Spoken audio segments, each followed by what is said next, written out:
এটা একটা টাকা নষ্ট হয়ে গেছে, তারপর আপনি খুশি হয়ে বলছেন যে আরো লাগলে নিয়ে যাও। আসসালামু আলাইকুম বন্ধু। সবাই বলে গাছে নাকি টাকা ধরে, আসলে কথা সত্য, গাছেই টাকা ধরে। এই দেখেন আমি চলে আসছি এখন ফিলিপনগর ইউনিয়নে এক পান বরজে। এখন কোনো হ্যাঁ, কিছু হবে না এগুলা কিন্তু বরজ না, এগুলা কিন্তু পাতা না, এগুলো এক একটা টাকা। এখন কাজের তো মধ্যে একটা ভেঙে গেল আমার হাতে, আঙ্কেল আমার হাতে একটা ভেঙে গেল।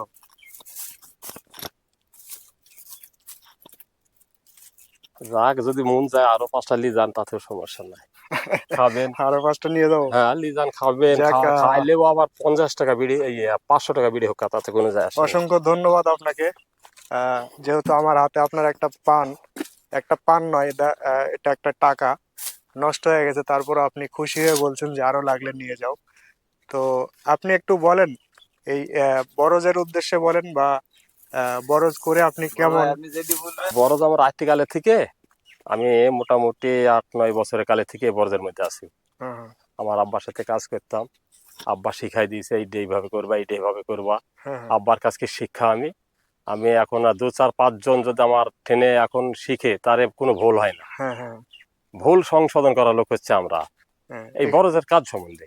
এখানে কথা বলেন, ভিডিওতে ওই যে উঠছে। কতটুকু মাঠে কতটুকু জমিতে আছে আপনার এই পান বরজ? এখানে 1 বিঘাতে আছে।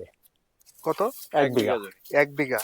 তো এখানে তো অনেক জায়গা দেখছি ওই না, এখানে পাশে আছে অন্য পাশে জায়গায়। অন্য কারো। ও, পাশে অন্য কারো। হ্যাঁ, এই আপনার চরে সাবদুলের আছে। তো আপনি এই 1 বিঘাতে এটা আপনার হিসাব কিভাবে মেলান বছরে? ও সারা বছর খাওয়া দাওয়া কোনো হিসাব নাই, লাস্টে যেটা বেচাকেনা করি সেটাই মনে করি যে এটা আমার লাস্টে বেচাকেনা হলো। ও, এটাই আপনার এটা হ্যাঁ, এটা আমি 2 লাখ 2.5 লাখ লভ্য অংশ হিসাবে এটা থাকে। থাকে। হ্যাঁ, আর এমনি একসঙ্গে প্রত্যেক দিন তোলেন নাকি? প্রত্যেক দিন ভাঙ্গি। আজকে পান করবো না, বৃহস্পতিবার কেউ লিবে না, কালকে গাড়ি হবে না শুনলাম, বুঝছেন। আমাদের শোনার পরে বরজ দেখতে আসলাম, 5 বিড়ি পান ভাঙি। আমাদের এই কুষ্টিয়ায় 1000 তো টাকা বিড়ি। ঐতিহাসিক যে কুষ্টিয়ায় পান বরজ এবং মেহেরপুরও হয় কিছুটা। তো কুষ্টিয়ার পান অনেক সময় বিদেশেও রপ্তানি হয়, অনেক বিখ্যাত। এই বিষয়ে আপনি এখানে কি বলবেন? এখানে আজকে আমি মাত্র 5 বিড়া পান ভাঙছিলাম। হুম।